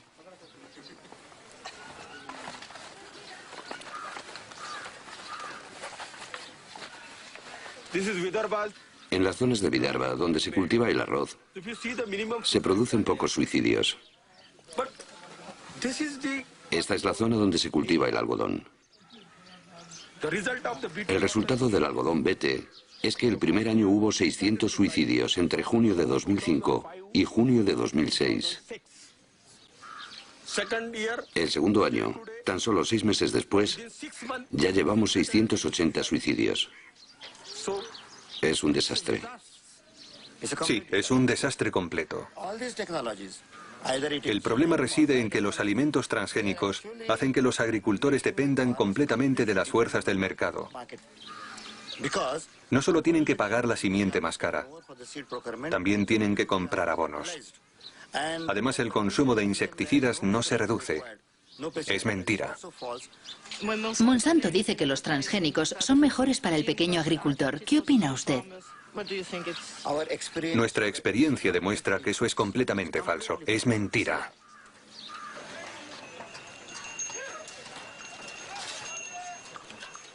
Este día de diciembre de 2006, la revuelta planea sobre el mercado de algodón más importante del estado de Maharashtra. 3 días después del rodaje de estas imágenes, estalló la revuelta y decenas de campesinos, entre ellos Kishore Tiwari, fueron detenidos.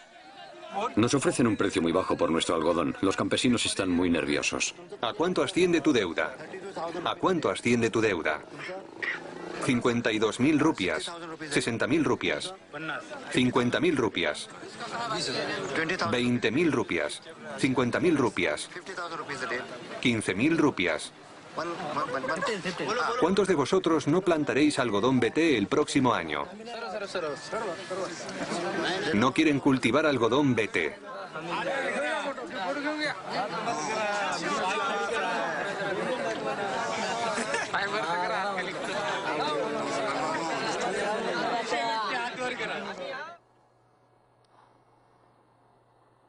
Las semillas del suicidio.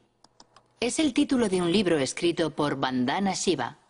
Esta física, ganadora del Premio Nobel Alternativo, dirige una fundación económica y una red de granjas productoras de semilla bautizada Nadyana.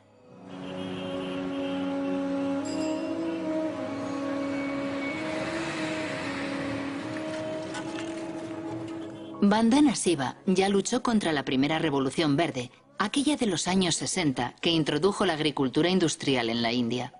En la actualidad denuncia la que ella denomina Segunda Revolución Verde, la de los transgénicos de Monsanto protegidos por patentes. La diferencia entre las dos es que la primera Revolución Verde fue dirigida por el sector público y las agencias gubernamentales controlaban la investigación. La Segunda Revolución Verde está dirigida por Monsanto. La segunda diferencia es que la primera Revolución Verde tenía el objetivo oculto de vender más productos químicos, pero su motivación principal era producir más alimentos y alcanzar la seguridad alimentaria. Al final, aunque se hiciera en detrimento de otros cultivos como las leguminosas, se produjo más arroz y trigo para alimentar a la gente. La segunda Revolución Verde no tiene nada que ver con la seguridad alimentaria. Su único objetivo es aumentar los beneficios de Monsanto. Ellos siempre han dicho que la manipulación genética es un medio para conseguir patentes. Ese es su verdadero objetivo. Si observan la estrategia de investigación que Monsanto desarrolla en este momento, la compañía está probando una veintena de plantas en las que ha insertado el gen BT, la mostaza, el gumbo, la berenjena, el arroz, la coliflor. Una vez que imponga como norma el derecho de propiedad sobre los granos modificados genéticamente, podrá empezar a cobrar derechos de autor. Todos dependeremos de Monsanto por cada semilla que plantemos y cada campo que cultivemos. Si controla las simientes, controlará la alimentación. Y ellos lo saben, esa es su estrategia. Eso es más poderoso que las bombas, más poderoso que las armas. Monsanto responde a estas enérgicas acusaciones afirmando que nada de eso es cierto y esgrime los compromisos de su promesa: integridad, diálogo, transparencia, compartir. Queremos participar de forma constructiva en el proceso por el cual sociedades de todo el mundo intentan encontrar buenas respuestas a esas cuestiones. ¿Los productos serán seguros para el medio ambiente? ¿Cómo afectarán a la biodiversidad? ¿Cómo afectarán a otras plantas, insectos y pájaros? ¿Qué ocurre con el cruce de genes? ¿Qué ocurrirá si los genes invaden especies salvajes? Para mí todo eso significa, entre otras cosas, escuchar atenta y respetuosamente todos los puntos de vista. Como quien no quiere la cosa, Robert Shapiro acaba de hablar de un tema muy delicado que preocupa extraordinariamente a todos los detractores de los transgénicos: la contaminación transgénica. Monsanto prefiere hablar de presencia accidental como consecuencia del orden natural. Al parecer, los transgénicos ya han contaminado el maíz mexicano. Eso es lo que demuestra un estudio publicado por la revista científica Nature, firmado por el profesor Ignacio Chapela, de la Universidad de Berkeley. El artículo ha provocado una intensa polémica.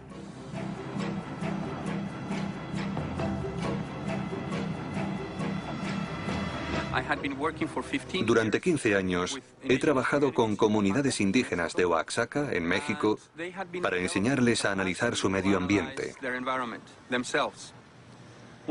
Uno de mis estudiantes les está enseñando a detectar los alimentos transgénicos. Llevamos una lata de maíz americano en conserva que tenía que servirnos de control positivo, porque sabíamos que era maíz transgénico. Necesitábamos un control negativo y pensamos que el maíz mexicano era perfecto para eso, porque es el maíz más puro y mejor conservado del mundo. Cuando analizamos las muestras, descubrimos sorprendidos que el maíz que creíamos que no era transgénico ya contenía ADN transgénico. Fue una gran sorpresa comprobar que las variedades tradicionales, preservadas y mantenidas localmente desde hacía 10.000 años, ya estaban contaminadas por transgénicos procedentes de Estados Unidos.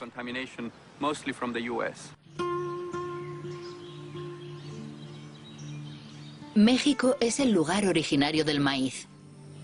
En la región de Oaxaca, al sur del país, existen más de 150 variedades locales. Esa gran biodiversidad es un tesoro universal que protege la reserva genética de maíz conservada por millones de campesinos mexicanos. ¿Este maíz es para la familia? Sí, para la familia nada más.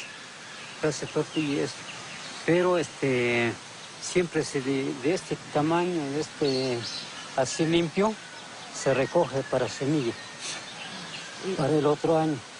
¿Nunca compras semillas afuera? No. ¿Se intercambia? Sí, creo que de la antigüedad.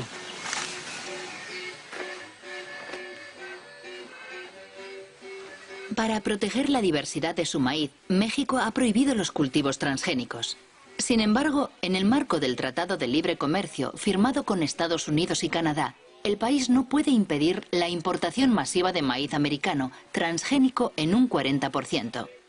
Destinado exclusivamente al consumo humano y animal, el maíz americano amenaza la producción local. Fuertemente subvencionado por la administración de Washington, el maíz industrial, como aquí se le llama, cuesta 2 veces menos que el maíz tradicional.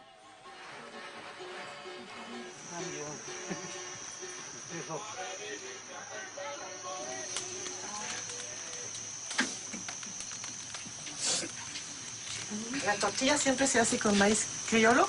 Sí. Natural, rinde más. Y alimenta más porque es de la tierra pura.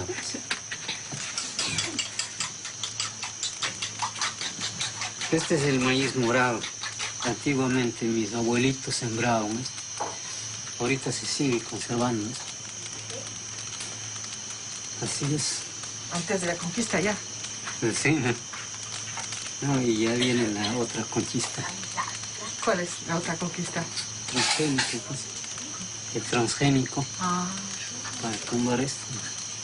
Y desaparecer lo criollo para que reine el maíz hecho. Vamos a depender mucho de eso porque vamos a tener que poner fertilizante que ellos vendan, insecticida que ellos vendan. Todo lo que ellos tengan que vender, tenemos que comprarlo para que haya maíz, no va a haber. Sin embargo, el criollo, sin ponerle abonos, ni insecticida, ni nada, Por lo menos así está.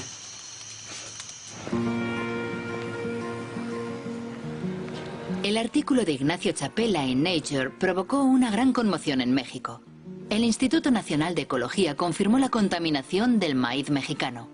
Los genes Roundup Ready y BT se han encontrado en el maíz de 5 regiones del país. ¿Qué ocurrirá si el maíz transgénico se cruza con las variedades tradicionales?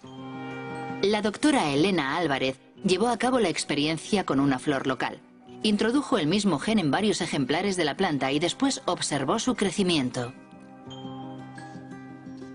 Nosotros hemos visto que aún 2 plantas idénticas genéticamente, es decir, tienen todo el genoma idéntico, todos los cromosomas son igualitos y tienen el mismo transgen, pero este transgen está localizado en diferentes sitios, ¿no? Y sin embargo, cuando vamos a analizar el fenotipo, es decir, la forma floral que tienen estas plantas, algunas de ellas son idénticas al tipo silvestre, es una flor normal con 4 pétalos, 4 sépalos que están abajo, y otras son flores aberrantes. Tiene pelos ectópicos, tiene pétalos también con formas raras, y algunas de estas flores pueden llegar a ser completamente monstruosas. Y la única diferencia entre esta y la que parece silvestre es la localización del transgen, que se insertó en otro sitio por casualidad. ¿Por qué es preocupante? En México, una vez que estas semillas sean liberadas al ambiente, es muy probable que los transgenes vayan y se inserten en los genomas de las razas criollas mexicanas. Esto no se puede controlar. Una vez que se libera al ambiente y que hay entrecruza, que la va a haber porque el maíz se poliniza abiertamente por viento, entonces el fondo genético del criollo puede hacer que el mismo transgen tenga efectos distintos, ¿sí?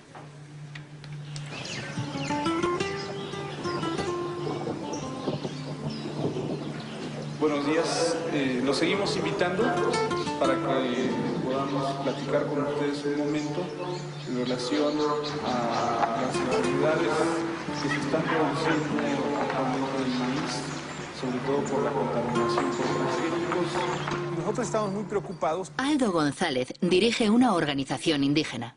Desde hace 2 años realiza una campaña informativa en las comunidades de Oaxaca. Los temores expresados por la doctora Elena Álvarez ya han sido verificados sobre el terreno. Yo voy a mostrarles ahora algunas imágenes de plantas de maíz que hemos encontrado aquí en la región de la Sierra Juárez y que nos gustaría saber si ustedes las han visto, ¿no? Opa, estas no son. Aquí en esta imagen, por ejemplo, podemos ver cosas raras. Esta planta pues tiene una rama por aquí y otra rama por acá. Las milpas normalmente no salen así. Digamos, sale una hoja y arriba sale un jilote, ¿no? En este caso están saliendo 3 jilotes sobre una sola hoja. Son monstruos. Esa planta nosotros la enviamos a un laboratorio de biotecnología para que detectaran si tenía presencia o no tenía presencia de transgénicos y desgraciadamente nos dio positivo. Miren, plantas como esta las hemos encontrado sobre todo en la calle, en algún jardín, porque seguramente alguien fue a comprar el maíz a la tienda y pues iba caminando y se le cayeron algunos maíces y esos maíces crecieron, ¿no? Y entonces de esa manera es como se puede producir la contaminación a las plantas nativas de maíz. Lo que yo entiendo que en el futuro, si se deja que esto se prolifere dentro de los cultivos de los campesinos, al rato nosotros vamos a tener que comprar maíz porque nuestro maíz ya no va a servir. Es preocupante. ¿Qué debemos de hacer? ¿Cómo le vamos a hacer, no? Una de las recomendaciones que nosotros estamos dando es que si nosotros vemos cosas raras en algún momento, pues le quitemos la espiga, ¿no? Porque la espiga es donde sale el polen.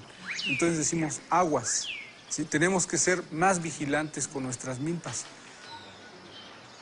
¿No le parece que puede ser una estrategia de una compañía como Monsanto lo que no puede alcanzar a nivel legal, lo alcanzas a través de la contaminación? Y nosotros pensamos en un momento dado que la contaminación incluso puede ser hecha a propósito. Si el lugar de origen del maíz está contaminado, ¿qué importa si otro lugar del planeta se contamina? Entonces, ¿esto a quién beneficia? Solamente a las empresas transnacionales como Monsanto, ¿no? ¿Cómo reaccionó Monsanto a la publicación del artículo de Ignacio Chapela sobre la contaminación mexicana? Los golpes bajos de Monsanto y el despido del profesor de Berkeley, firmado por Jonathan Matthews, director del GM Watch, un servicio de información sobre los transgénicos con sede en el sur de Inglaterra.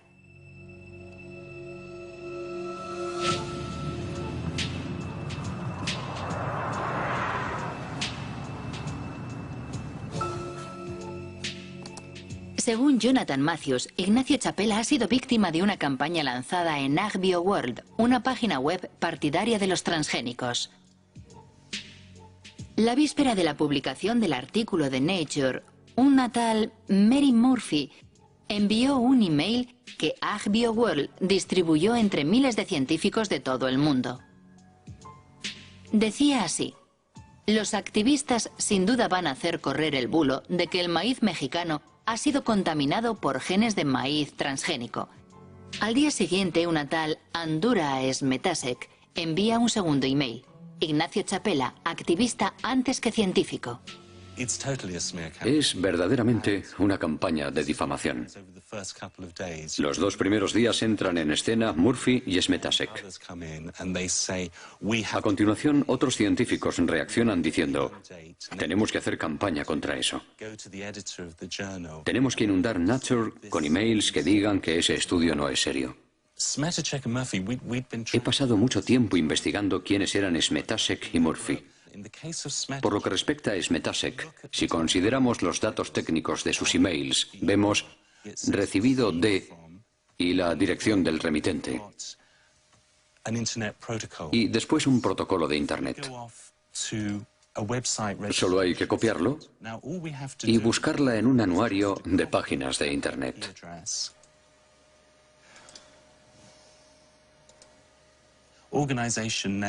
Y descubrimos que la propietaria es la compañía Monsanto de San Luis. En cuanto a Mary Murphy, dejó algunas pistas que me permitieron llegar hasta ella.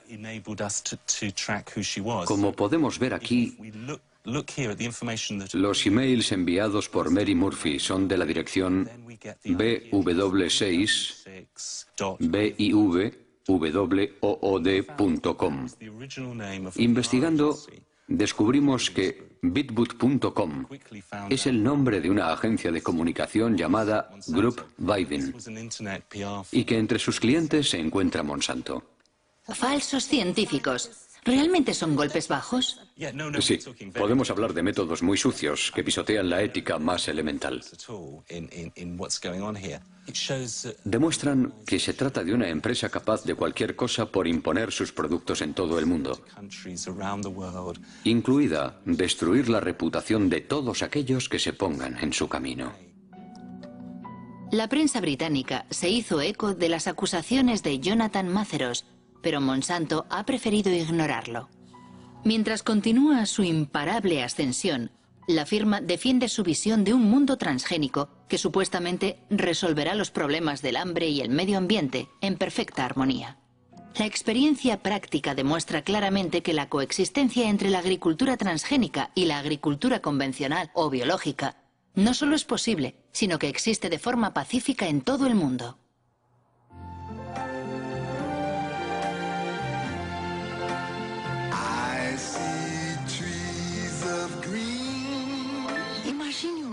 Imagine un mundo que proteja la naturaleza, la tierra, los ríos, donde la gente pueda producir maíz con menos productos químicos y sin matar los bosques. Usted está pensando en un mundo con transgénicos.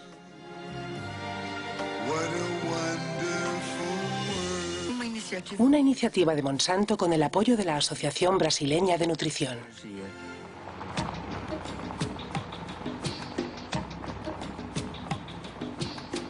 El mundo transgénico ya está en marcha en América del Sur, donde en 2007 se sembraron 40 millones de soja Roundup Ready. La conquista comenzó 10 años antes en Argentina, el único país que autorizó oficialmente los cultivos transgénicos. Desde entonces, los transgénicos se han extendido misteriosamente por los países vecinos, como Brasil o aquí, en Paraguay. En 2005, el gobierno paraguayo legalizó finalmente los cultivos clandestinos para salvar sus exportaciones de soja, especialmente a Europa, donde el etiquetado de los transgénicos es obligatorio. Una forma de reconocer que el Ministerio de Agricultura se enfrentaba a un hecho consumado. Cuando se aprobó la utilización del transgénico, había entrado originalmente el transgénico en forma irregular. ¿Y se sabe cómo entraron las semillas? ¿Cómo entraron? ¿Por la bolsa negra o...? No, nosotros le llamamos a esos bolsas blancas. No le llamamos, ustedes le llamarán bolsas negras, nosotros le llamamos bolsas blancas. Son semillas que no tienen certificaciones oficiales. ¿Se sabe si Monsanto tuvo un papel en el contrabando de semillas? Quizás las empresas pudieron haber promocionado sus variedades, sus líneas de semillas. Evidentemente, y como le digo, el gobierno tuvo que reaccionar ya proactivamente, pero una vez ocurridos los hechos.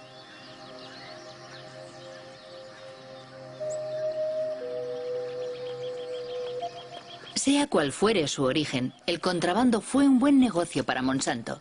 Desde que los cultivos fueron legalizados, la compañía ha conseguido que los productores paguen derechos por cada tonelada de soja producida. Igual que en Brasil.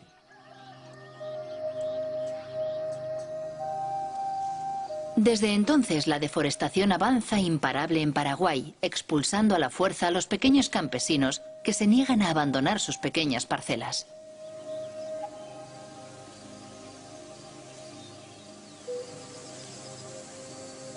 Jorge Galeano dirige una organización campesina que lucha contra el avance de lo que llama el desierto verde.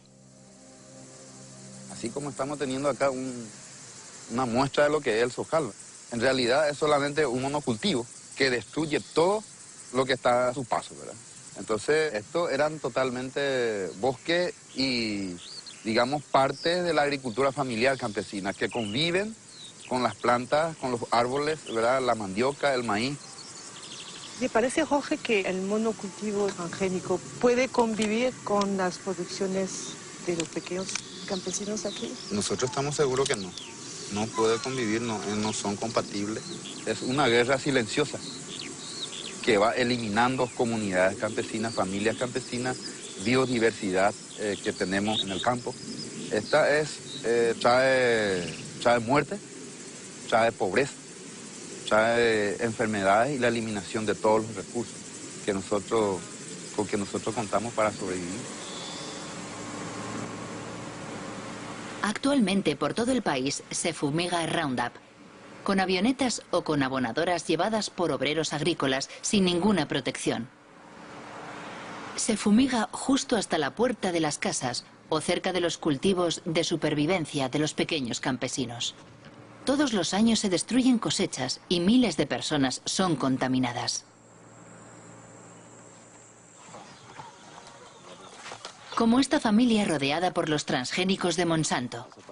Los padres están preocupados por su hijo Pedro, que todos los días tiene que atravesar los campos de soja para ir a vender las tortillas de maíz que hace su madre.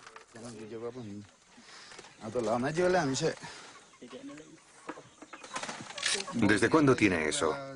Le empezó hace 15 días. Empezó por el pie y después se le extendió. Así fue como empezó. ¿Le duele la cabeza?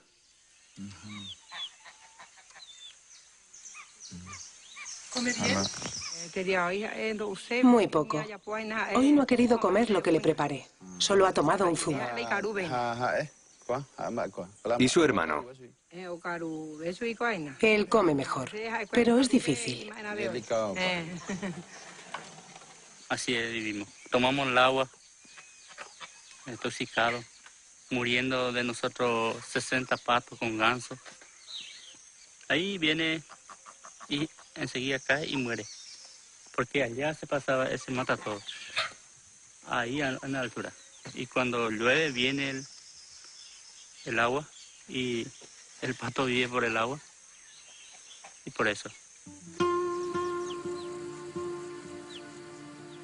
En Paraguay, el 2% de la población posee el 70% de las tierras cultivables y con los transgénicos la concentración no deja de aumentar. Las 3/4 partes de los productores de soja son extranjeros que invierten su dinero en el nuevo oro verde. Con la crisis de las vacas locas y la prohibición de las harinas animales, y más recientemente, con la pasión por los biocarburantes, el precio de la soja se disparó provocando una avalancha de los cultivos Roundup Ready. Según el último censo de Paraguay, 100.000 personas abandonan cada año el campo para instalarse en los suburbios de las grandes ciudades. La mayoría huye de la soja transgénica de Monsanto, destinada a alimentar los pollos, las vacas y los cerdos de Europa. Yaña, imítala sobre el modelo de producción. Vamos a hablar del modelo de producción de soja transgénica promovido por Monsanto. Es una empresa multinacional presente en el mundo entero, cuyo objetivo es controlar toda la producción de alimentos en el mundo. ¿Y cómo? A través de la implementación de una agricultura sin agricultor. El resultado es que nos priva de nuestra soberanía alimentaria. Es decir, de la posibilidad de alimentarnos por nosotros mismos, sin depender de nadie para hacerlo. Por eso decimos que tenemos que luchar por nuestra soberanía, tenemos que luchar por nuestras tierras, tenemos que defender nuestra comunidad, tenemos que defender nuestra familia, tenemos que defender nuestro país. Mi familia vive en la ciudad y yo no quiero ir allí. Por eso, yo vivo aquí, porque en la ciudad hay que comprarlo todo, hasta la comida, mientras que aquí lo que sembramos es nuestro. Podemos comer lo que queremos, cuando queremos, mientras que en la ciudad no podemos comer lo que queremos. Quiero añadir que el combate de estas familias por su supervivencia nos concierne a todos. En 2007, Monsanto tenía 18.000 empleados en 50 países.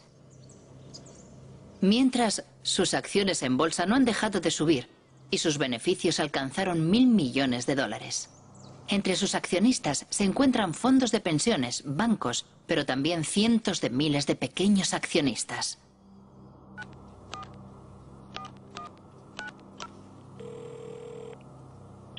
¿Chris Horner? Hola, Christopher Horner. Soy Marie-Monique Robin, de Francia. Agradecemos su insistencia solicitando una entrevista.